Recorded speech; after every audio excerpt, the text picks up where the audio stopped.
Pasadas las 3 ruedas de reconocimiento, tenemos 2 extremos. El más reconocido y el que nadie reconoció.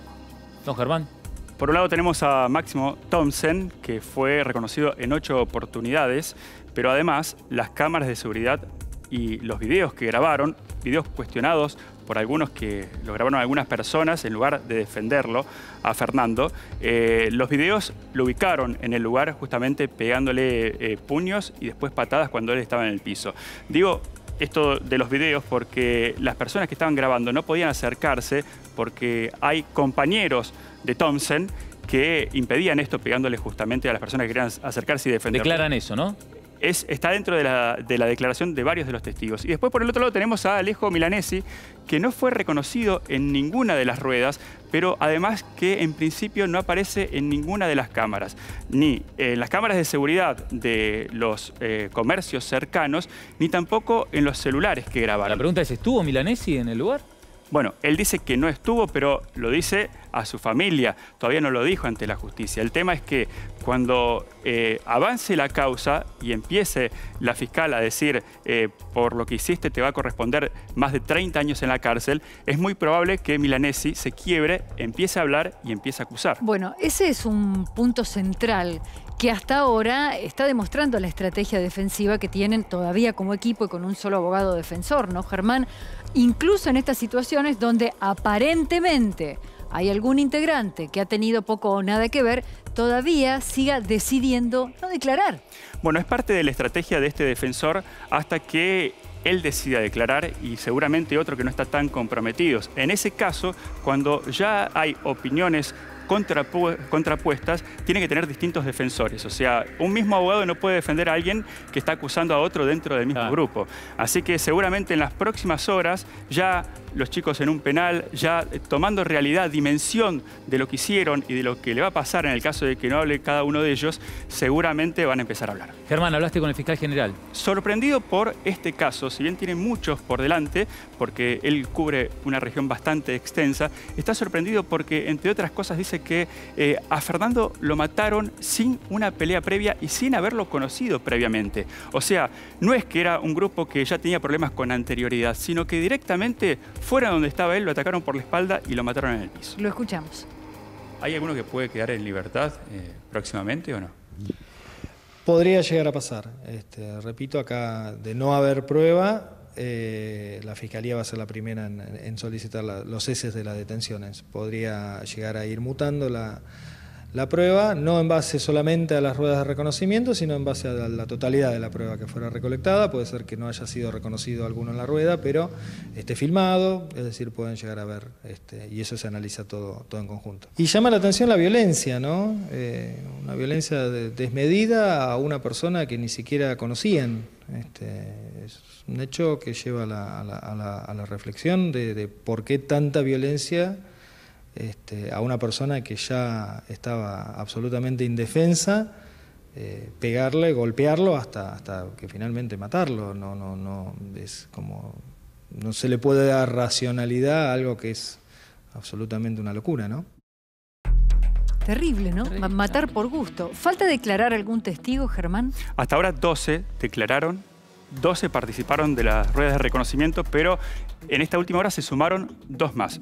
Uno, un taxista que pasó frente al boliche, vio toda la situación, llegó a su casa, se acostó y al día siguiente conversó con su mujer sobre lo que había pasado, lo que había visto y decidió acercarse a la fiscalía para declarar. Y por el otro lado, una chica, para que entiendan bien, menor de edad, que trabajaba en el boliche como tarjetera, que le vendió la entrada a Fernando, o sea, lo vio entrar también, y que después vio todo lo que pasó cuando lo termina matando a Fernando en la vereda de enfrente del boliche. ¿Y qué más se sabe de esta chica? En principio que tiene mucho miedo porque ya tuvo amenazas por parte del boliche que en las próximas horas seguro va a volver a abrir, porque entre otras cosas denunció cómo es el trato con el personal adentro. Además estamos hablando de una menor de edad, no solo que estaba bailando adentro del Lebric, sino que trabajaba para este boliche. Volviendo a los rugbyers, detenidos ya en una cárcel. Ya es un impacto psicológico impresionante pasar de una comisaría, por más que estén juntos al lugar donde están. El tema de las visitas y la contención es central. ¿Cómo va a ser ese tema entonces, Germán? Está regulado de la siguiente manera. Ellos no tienen excepción en cuanto a la cantidad de visitas que pueden tener el resto de los presos. O sea, solamente los pueden visitar los días jueves. Pero para que no se mezclen los familiares y los presos, en el momento de la visita, los familiares de Thompson, de Comelli, de Violás y de todo el resto van a poder ir a partir de las 6 de la tarde. O sea, tienen 2 horas a partir de las 6 de la tarde para visitarlos, para llevarle comida, para llevarle abrigos o para llevarle ropa que ellos prácticamente tienen puesto lo que tenían en el momento en que los detuvieron. Germán, están abroquelados los 10 ahí. Están actuando como si fuesen un equipo de rugby en conjunto. Uno cree que después de la experiencia de la comisaría en Pinamar, de Villa Gesell, cuando se encuentren ante la realidad de la alcaidía, que tengan frente a ellos una realidad que seguramente los va a acompañar durante muchos años, tal vez ahí empiece a resquebrajarse esa serie de códigos que tienen. ¿Llegaste a averiguar, te contaron si en algún momento manifestaron temor de lo que venía por delante? Se dice que Thompson fue el que organizó este grupo y de esta manera. ¿Por qué? Porque él sabía que era el más complicado. Entonces, a él le conviene tener a todos de su lado. El tema es que ya nosotros no hablamos con ellos, salvo sí escuchamos un audio que revelaba lo que pensaba. En el caso de Lucas Pertossi, que decía, cada uno sabe el rol que cumplió dentro del crimen. Pero por otro lado, hablaron también los familiares. Y el papá de Máximo Thompson lo que dijo es que el crimen no fue premeditado, pero ya admitió en cierta forma que su hijo fue el responsable o uno de los responsables de haber asesinado brutalmente a Fernando. Bueno, ese padre también había dicho que estaba viviendo una pesadilla, ¿no?, con la situación, ni hablar de lo que deben estar viviendo los papás de Fernando. En esta situación de que el fiscal sigue trabajando en Gesell, de que los imputados están en Dolores, ¿hay alguna necesidad de la investigación de tenerlos todavía ahí? Sí, porque puede haber, por ejemplo, por un lado, nuevas ruedas de reconocimiento y por el otro lado, alguno puede decir, quiero declarar. Entonces, necesitan estar lo más cerca posible de Villa Gesell, que es donde se lleva adelante la investigación. No podían seguir teniéndolos por 15 días más en una comisaría, en donde había 2 camas para 13 personas, para 13 presos. Entonces, eligieron el penal más cercano. En este caso es el de Dolores, y en el caso de que alguno quiera declarar, habla con el abogado, le dice, quiero declarar, lo trasladan a través del servicio penitenciario bonaerense hasta Gesell, declara y vuelve al lugar. Y lo mismo en el caso de una nueva rueda de reconocimiento para hacer los trámites más fáciles y más rápido. Entonces se eligieron esta cárcel que está dentro de todo en las proximidades de Villa Gesell. Ruedas de reconocimiento, testigos, teléfonos celulares grabando en la escena, cámaras de seguridad de un supermercado chino. ¿Tiene más material la justicia para incriminarlos? La zapatilla, por un lado, y después la comparación de las manchas hemáticas que encontraron dentro de las prendas. Hay muchas remeras, muchos pantalones que tienen manchas de sangre.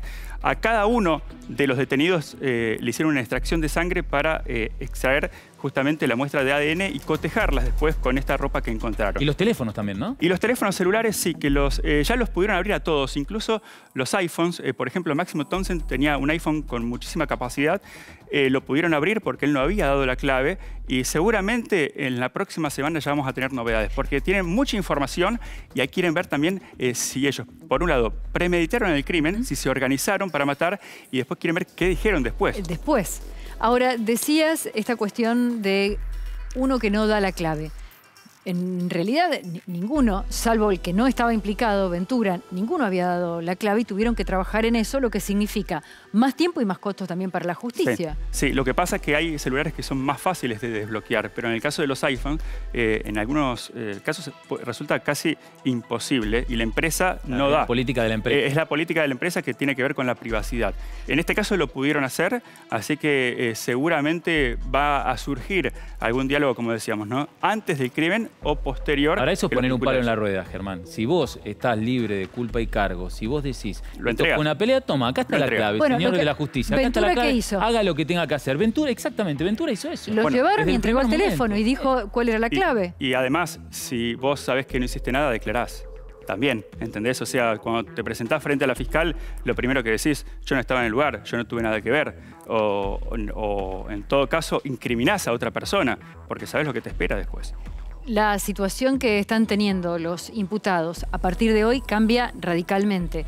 También la de las familias, que van a tener un sistema completamente distinto de visita y de acercamiento a esos imputados. Sí, yo pude hablar con personal que trabajaba en la comisaría primera, por ejemplo, de Pinamar, y me contó que cuando llegó el padre de Máximo Thompson, ellos tienen que primero registrarse, después tienen que mostrar lo que le traen. Él les llevaba, por ejemplo, una colchoneta y un abrigo, y después tienen que sacarse, por ejemplo, el cinto y los cordones. Me decían que el padre de Thompson no se podía sacar los cordones de lo nervioso y de lo angustiado que estaba. O sea, hay familias que están detrás de estas personas, de los detenidos, que están destruidas. Pero bueno, ¿qué pasa? Estas familias los pueden ir a ver a la cárcel. Los papás de Fernando tienen que ir a ver a un cementerio. Exacto. Germán, 4 ruedas de reconocimiento. Vamos a ver uno por uno de los imputados la cantidad de identificaciones positivas que tuvieron y nos vas explicando.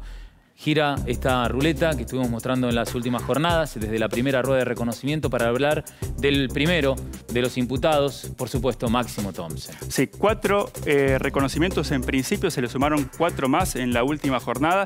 Es el más complicado de todos, sin dudas, porque lo ubican al lado de Fernando, lo ubican en un primer momento pateándolo cuando él ya está prácticamente desvanecido. Y el último testigo, que no es amigo de Fernando, y esto es amigo de Fernando ni de los amigos de Fernando, esto es importante, dijo que no solo lo pateaba, sino que en un momento lo agarra del pelo, lo levanta y ahí parece que es cuando le pega la patada mortal. El siguiente, Enzo Tomás Comelli. Comelli también es otro de los que están complicados, suma 5 reconocimientos positivos. ¿Qué quiere decir que sean reconocimientos positivos? Que los testigos, cuando ven a través del vidrio espejado, dicen, fue él, no tienen duda. Ahora, si van y dicen, me pareció haberlo visto, vi alguna persona parecida, eso es un reconocimiento parcial y no tiene tanta fuerza como este tipo de... ¿A Comelli de qué se lo acusa? A Comelli también se lo acusa de estar en el lugar y de arengar al resto de los amigos para que le sigan. Para que lo golpee. Exacto. A ver el próximo que tenemos entonces. Son 10 los imputados. Ahí está, Matías Benicelli. 7 positivos, a él lo vemos a través de las cámaras de seguridad del boliche cuando lo sacan por la fuerza. No en la misma situación que Thompson, porque a Thompson le cruzan el brazo por lo nervioso que estaba. Cristian, el custodio, es el que cuenta que Benicelli es el que origina el inconveniente en el interior del boliche de Lebric, pero que el que se impone ante el personal de seguridad es Máximo Thompson, ¿no? Exactamente. Se muestra como, permítame el ejemplo, el macho alfa del grupo, como diciendo, no, esto los manejo yo, vos los sacás, él no sale. ¿Por qué lo sacás? Claro, totalmente. Él no sale, dijo Cristian. Pero bueno, Benicelli también está complicado porque lo ubican en el lugar exactamente y después también agrediéndolo a Fernando. O sea, todos en cierta forma tienen una participación, como dijo la fiscal, como dijo el fiscal general, en el crimen de Fernando. O sea, ya sea pegándole o impidiendo a otra persona, por ejemplo, que se acerque para auxiliarlo. A ver, Ciro Pertossi. Ciro Pertossi es otro de los más comprometidos. Tiene 3 reconocimientos positivos, pero es uno de los que se los ve en imagen también y los testigos hablan directamente de que es uno de los que le pega la patada después a Fernando cuando ya prácticamente está en el piso. Otro involucrado es el hermano, Luciano Pertossi. Luciano tiene 4 reconocimientos positivos. También las cámaras de seguridad lo ubican en el lugar, los teléfonos también lo graban en el lugar. A él también se lo ve salir del boliche por la fuerza después de esta situación que se dio en el interior. Con 4 reconocimientos positivos, hubo 4 testigos que en esta rueda dijeron él estuvo en la escena del crimen.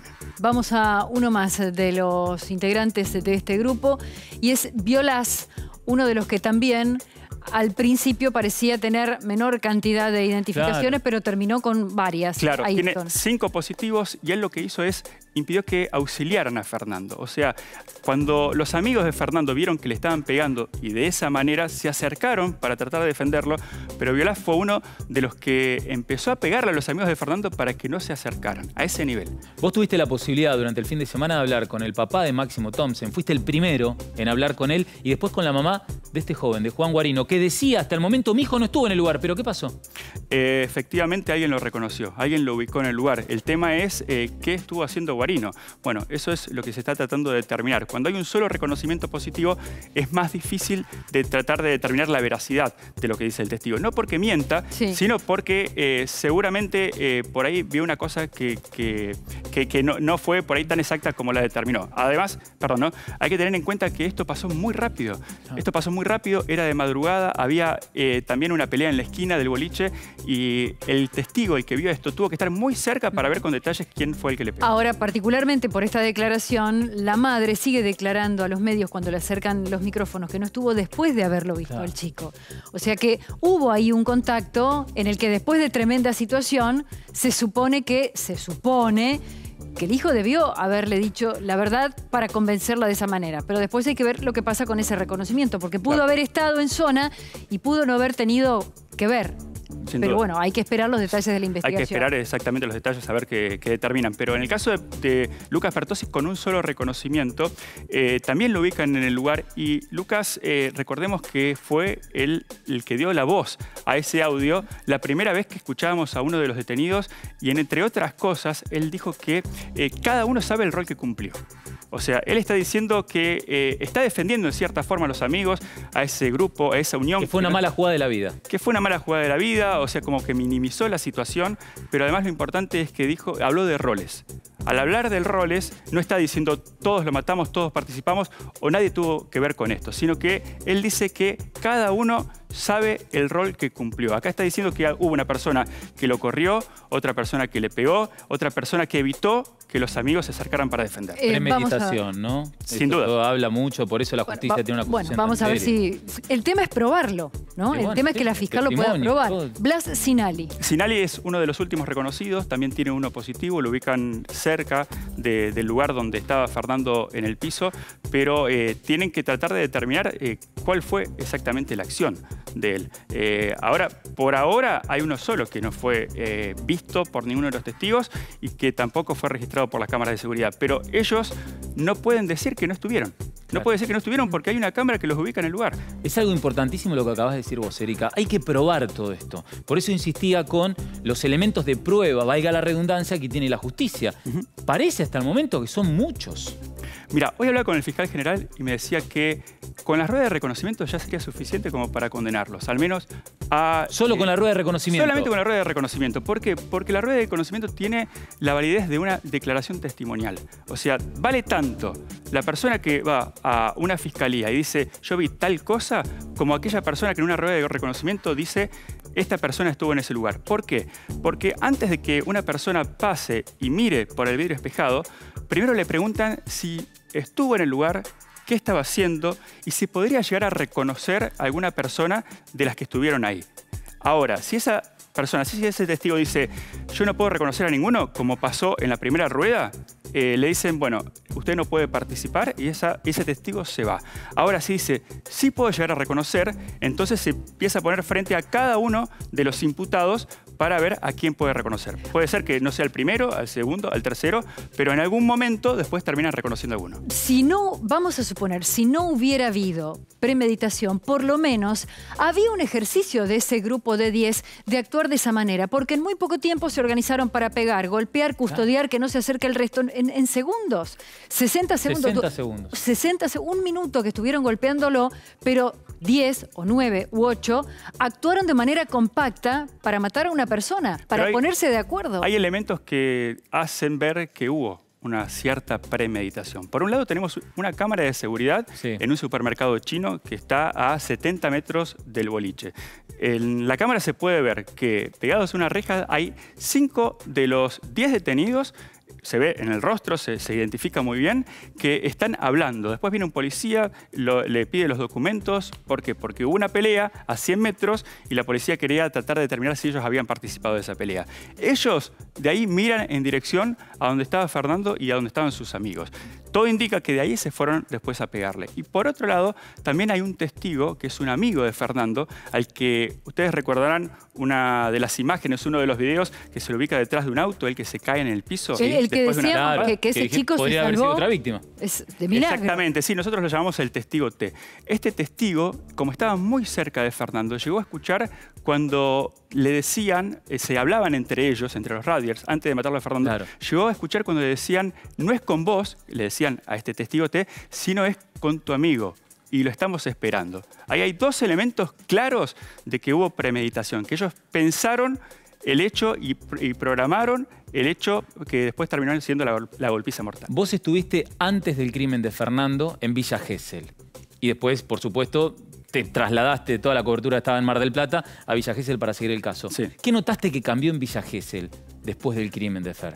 Cambió muchísimo. Cambió la forma de disfrutar, para decirlo de alguna manera, la noche, porque los chicos, primero, ya no salen como antes. Antes, por ahí salían solos, más de todas las chicas. Ahora buscan estar siempre acompañados. En las calles no se sienten seguros y en los boliches se sienten contenidos. Pero después del crimen de Fernando, hubo otras peleas adentro de los boliches. O sea, no fue la única. Lo que pasa es que esta terminó como ninguna pelea hasta el momento. ¿Entendés? Entonces, los chicos lo que tratan de hacer es estar en grupo, estar juntos, estar unidos. No toman tanto alcohol como antes porque saben que pueden llegar a esta situación. Obviamente que hay excepciones y hay algunos grupos que lo siguen haciendo, pero la noche después del crimen de Fernando se puede decir que ya no es la misma. Muchas gracias y excelente la cobertura Muchas de gracias. todo el equipo que estuvo haciendo este trabajo. Marcelo impecable. Delísola en la cámara, el asistente Mati Laflor. camarógrafo Matías Laflor, Germán Condotto, felicitaciones. Muchas gracias.